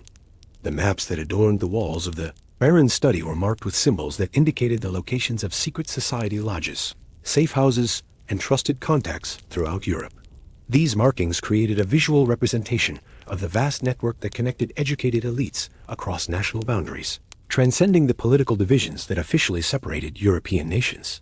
A member traveling from Berlin to Paris could follow routes that would take him through a series of safe houses where he would be provided with lodging, fresh horses, and updated intelligence about conditions along his intended path. The medals and insignia that the Baron kept in his locked cabinet served multiple purposes, beyond their obvious function, as symbols of membership and rank within secret society hierarchies. Each medal was crafted according to precise specifications that allowed members to verify each other's authenticity and determine their level of access to sensitive information. The metallurgy, the symbolic designs, and even the weight of these objects were carefully controlled to prevent counterfeiting and ensure that only genuine members could gain access to secret society activities. More importantly, these medals and insignia served as a kind of currency within the secret society. Economy. Members of higher rank could use their symbols as collateral for financial transactions, as proof of creditworthiness in commercial dealings with other members, or as guarantees of their reliability when requesting assistance or information. The Baron's correspondence includes several references to using his credentials to secure favorable terms in business, negotiations with fellow secret society members. The elite members of secret societies like the Baron occupied a unique position in European society that allowed them to serve as bridges between different social classes and professional groups. Their aristocratic status provided them with access to court circles and government officials, while their secret society membership connected them to merchants, professionals, and intellectuals who possessed different kinds of valuable information and capabilities. This dual allegiance allowed them to coordinate activities across social boundaries that were normally impermeable. The Baron's papers include detailed reports on the political loyalties and personal vulnerabilities of dozens of government officials throughout the German states. This intelligence was gathered through careful observation during social interactions, supplemented by information provided by other secret society members who had access to different sources. The resulting profiles were remarkably comprehensive, including details about officials' financial situations, family relationships, personal weaknesses, and political ambitions that could be exploited to advance secret society interests. Sophistication of these intelligence operations rivaled anything conducted by official government agencies. Secret society members were trained to gather information through seemingly innocent social interactions, to identify individuals who might be susceptible to recruitment, and to assess the political and economic developments that might affect their organization's activities. The Baron's records show that he maintained regular correspondence with over 200 individuals across Europe. Each relationship carefully managed to maximize its intelligence value while minimizing security risks. The wealth and social position of elite members like the Baron also made them valuable assets for influencing government policy through both direct and indirect means. They could use their access to court circles to advocate for policies that aligned with secret society goals, while their business relationships allowed them to apply economic pressure when political persuasion proved insufficient. The Baron's correspondence reveals several instances where coordinated actions by secret society members succeeded in blocking government policies that would have been detrimental to their interests. Perhaps most significantly, the elite members served as the primary source of funding for secret society activities that required substantial financial resources. The Baron's account books show regular contributions, not just to his local lodge, but also to projects throughout Europe that were deemed important for advancing the movement's goals.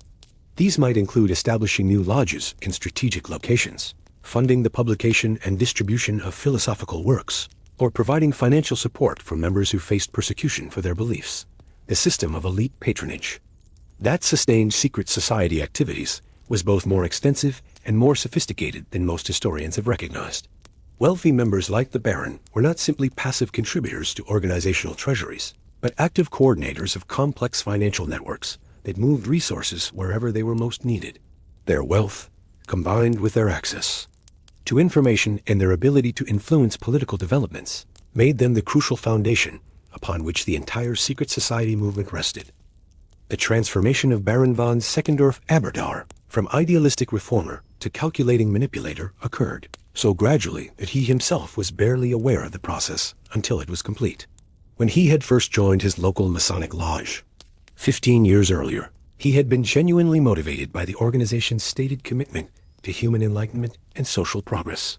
He believed that secret societies could serve as vehicles for creating a more rational and just social order, free from the superstitions and arbitrary authorities that plagued traditional European civilization. But power, even when exercised in service of noble ideals, has a corrupting influence that few individuals are able to resist indefinitely. The Baron's initial success in using his secret society connections to advance worthy causes gradually led him to employ the same methods for increasingly personal purposes. The transition was so subtle, justified at each step by elaborate rationalizations, that he never acknowledged to himself that he had fundamentally compromised the principles that had originally motivated his involvement. The first indication of this moral drift appeared in his handling of a commercial dispute between two fellow lodge members. When approached to mediate the disagreement, the Baron found himself in possession of private information about both parties that allowed him to predict the outcome of their conflict with remarkable accuracy. Rather than using this knowledge to help resolve the dispute fairly, he quietly positioned himself to profit from the eventual resolution, purchasing properties and making investments that would increase in value once the matter was settled. Financial gains were modest, but the psychological impact was significant. The Baron discovered that his secret society membership provided him with access to information and influence that could be converted into personal advantage with relatively little risk of detection.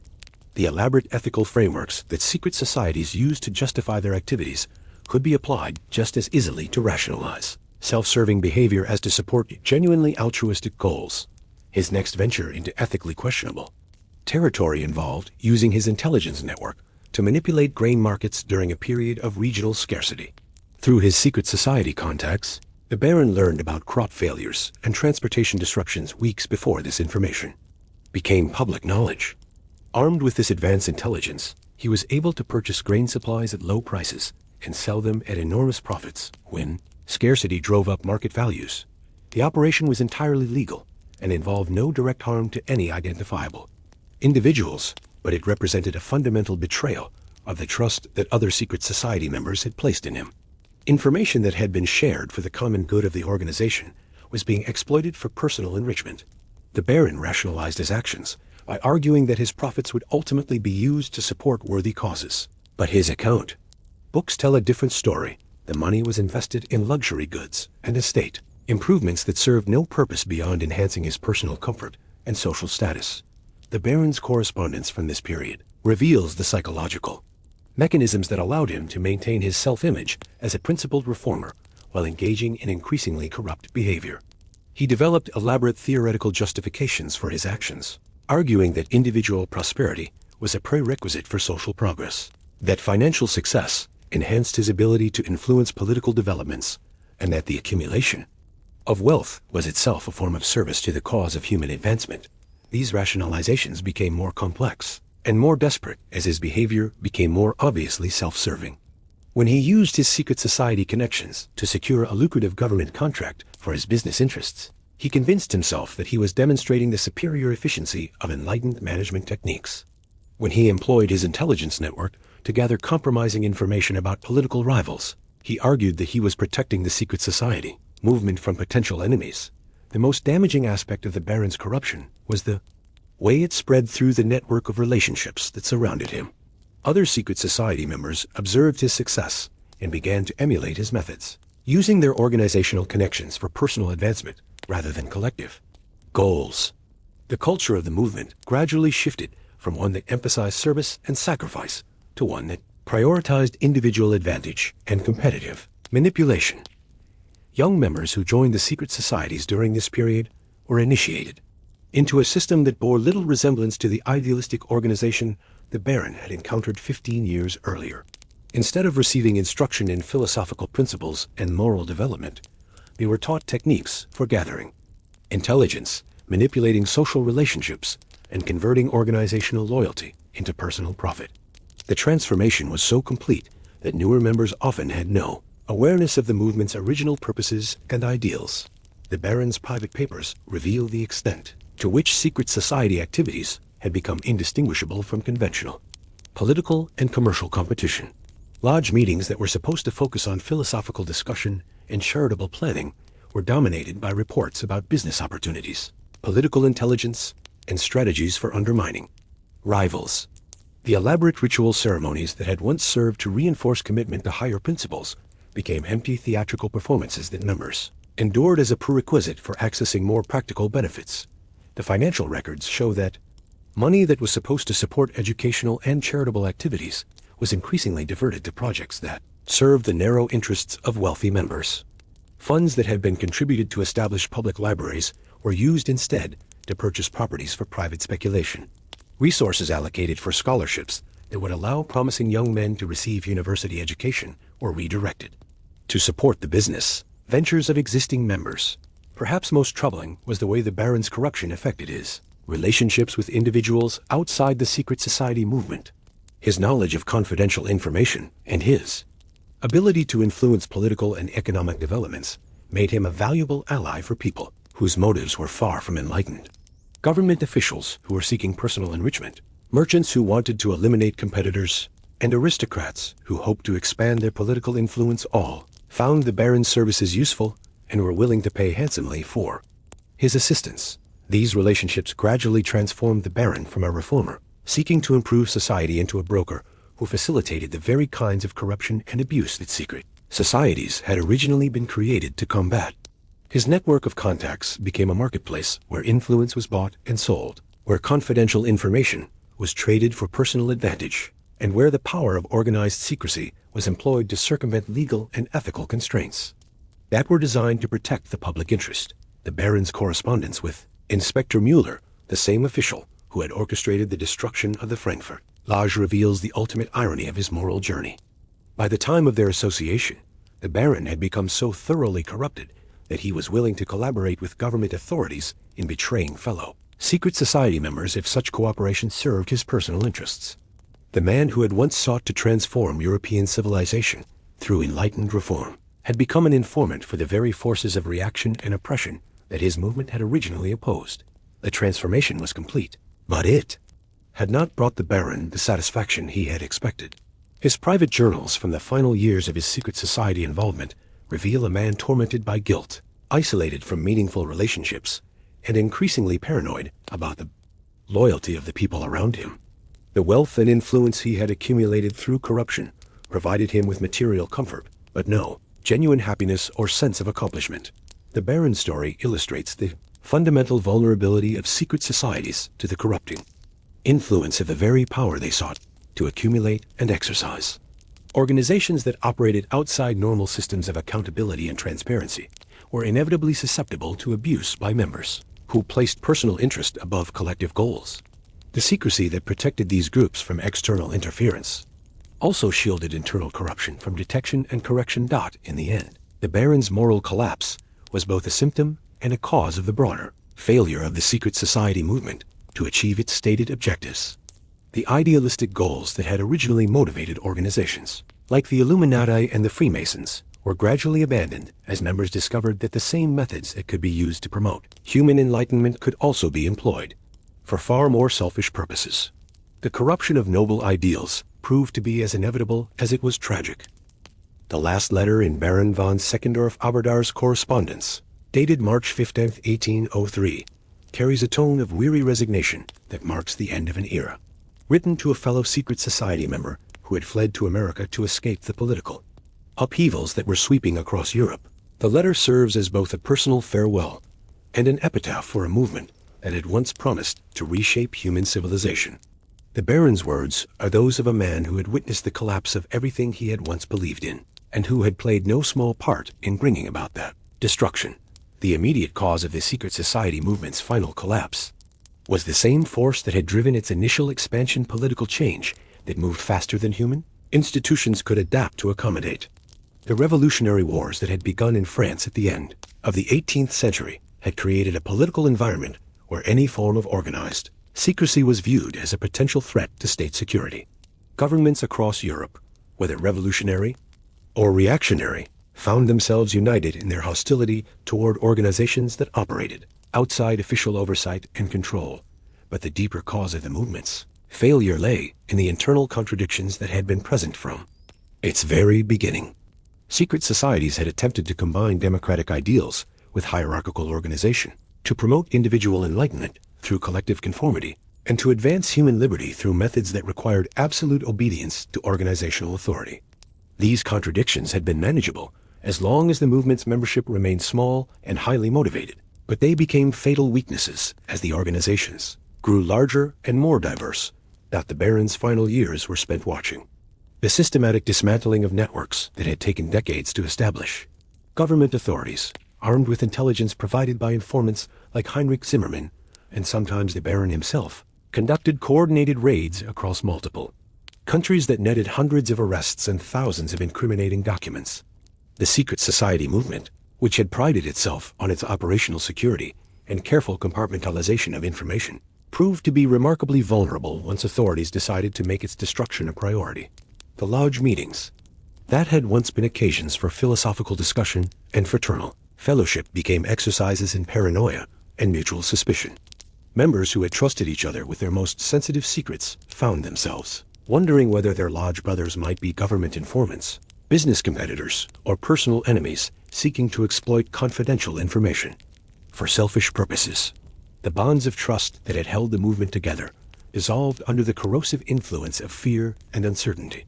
The Barons' financial records from this period reveal the economic impact of the movement's collapse.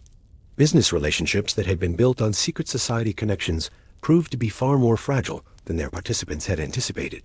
When political pressure made continued association with secret societies dangerous, members quickly abandoned their organizational loyalties in favor of protecting their individual interests.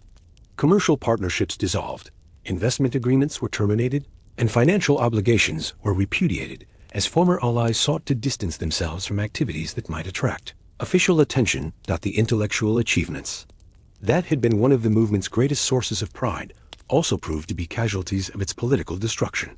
Libraries were dispersed, research projects were abandoned, and scholarly correspondence networks were severed as members focused their attention on avoiding persecution rather than advancing human knowledge. The Scottish Temple project was only one of dozens of ambitious undertakings that were left unfinished when their sponsors were forced to redirect their resources toward more immediate survival concerns. Perhaps most tragically, the collapse of the secret society movement discredited many of the ideas and principles that the organizations had promoted. The association between secret societies and political conspiracy made it difficult for anyone to advocate for democratic reform, rational government, or individual liberty without being suspected of seditious intentions. The Enlightenment ideals that had inspired the movement's founders became politically dangerous concepts that could only be discussed in the most careful and indirect terms. The Baron's correspondence with former secret society members who had emigrated to America reveals the complex emotions experienced by those who survived the movement's destruction. Many expressed relief at escaping the constant anxiety and moral compromise that had characterized their final years of membership, but they also mourned the loss of the intellectual fellowship and sense of purpose that had once made their lives meaningful. They had gained their individual freedom, but they had lost their collective identity and their shared mission to improve human civilization. The letters also reveal the lasting impact that secret society membership had on the personal relationships of former members. Marriages had been strained by years of deception and divided loyalty. Children had been estranged by fathers who had seemed more committed to mysterious organizational obligations than to family responsibilities. And friendships had been destroyed by the revelation of betrayals and manipulations that had occurred during the movement's decline. The human cost of the secret society experiment extended far beyond its political and economic consequences. Some former members attempted to recreate, as she gets it, intellectual and social benefits of secret society membership through conventional organizations, philosophical societies, reading clubs, charitable foundations that operated with complete transparency and official approval. But these efforts generally failed to capture the intensity and commitment that had characterized the secret organizations. The very secrecy that had made the societies dangerous had also made them compelling, and legitimate alternatives could not provide the same sense of exclusivity and importance that had motivated many members. The Baron himself spent his final years in a kind of internal exile, maintaining his social position and managing his business affairs, but avoiding any involvement in activities that might attract political attention. His private journals reveal a man haunted by regret over the choices he had made and the consequences those choices had produced. He had sought to improve the world through secret knowledge and hidden influence, but he had succeeded only in corrupting himself and contributing to the destruction of institutions that, despite their flaws, had represented humanity's best hopes.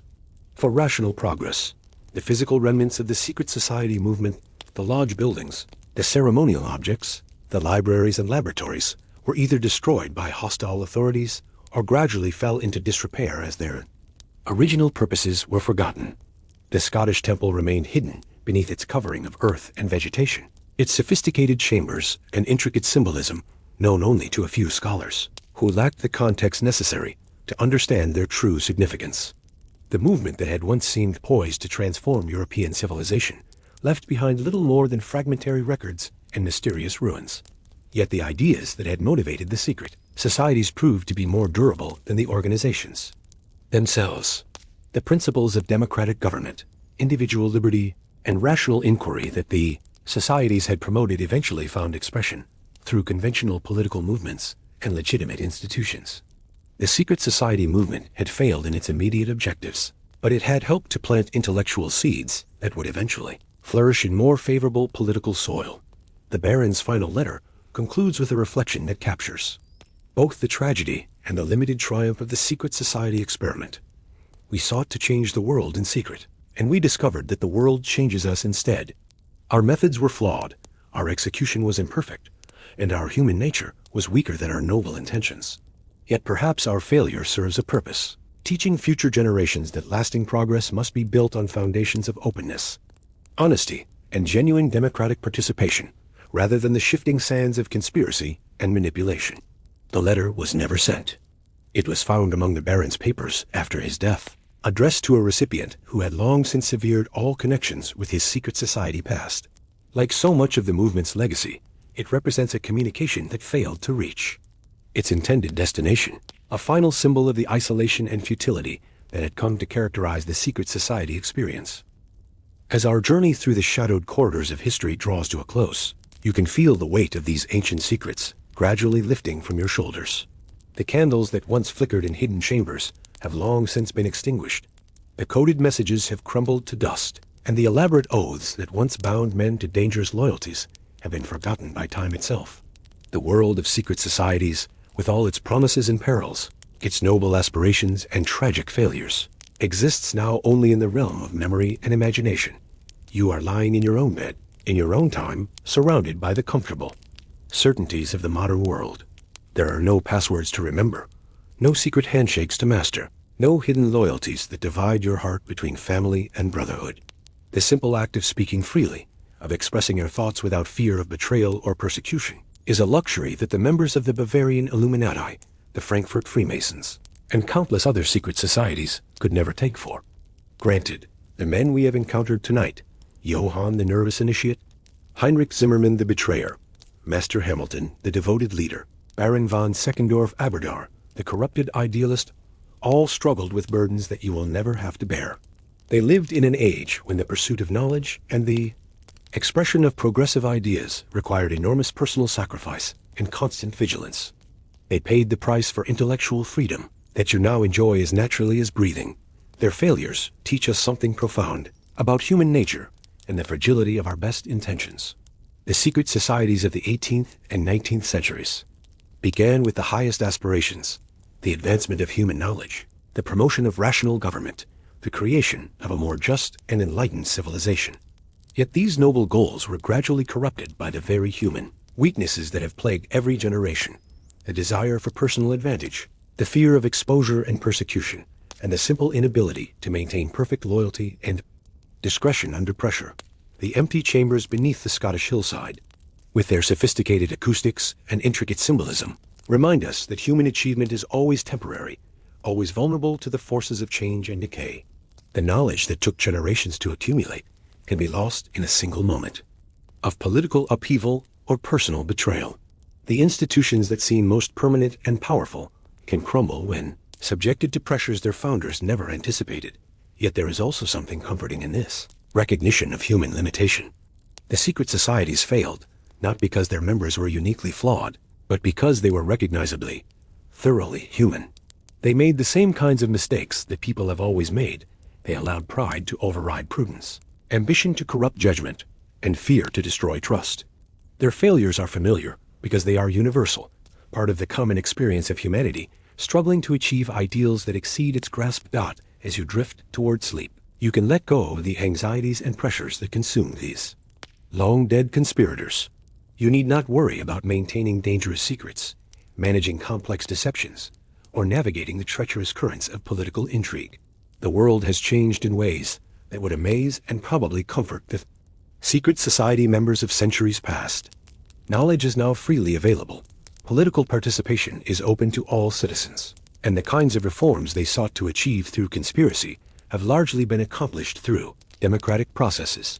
The passwords and secret handshakes, the elaborate rituals and coded correspondence, the midnight meetings and whispered oaths, all of these have faded into the peaceful obscurity of historical curiosity. They serve now not as models to be emulated, but as reminders of a time when the simple act of thinking freely required extraordinary courage and carried terrible risks. Sleep comes easily when you remember that you live in an age when you can speak your mind without fear, pursue knowledge without persecution, and build relationships based on honesty rather than strategic calculation. The struggles of the secret societies, with all their drama and tragedy, have become gentle stories that can lull you toward rest rather than urgent challenges that demand your attention. The ancient stones lie quiet in their Scottish hillside. The ritual chambers echo only with the whisper of wind through forgotten passages, and the elaborate symbols carved into centuries-old walls continue their patient wait for interpreters who may never come. And men who created these monuments to hidden wisdom have long since found their final rest, and their secrets have been transformed from dangerous knowledge into peaceful memories. Let their stories guide you gently into sleep, secure in the knowledge that the world they struggled to create, a world of reason, freedom, and human dignity, has largely come to pass, not through secret conspiracy, but through the patient work of countless individuals who chose the more difficult path of open, honest, democratic progress. Their success makes the failures of the secret societies not tragic, but simply human and ultimately deeply restful.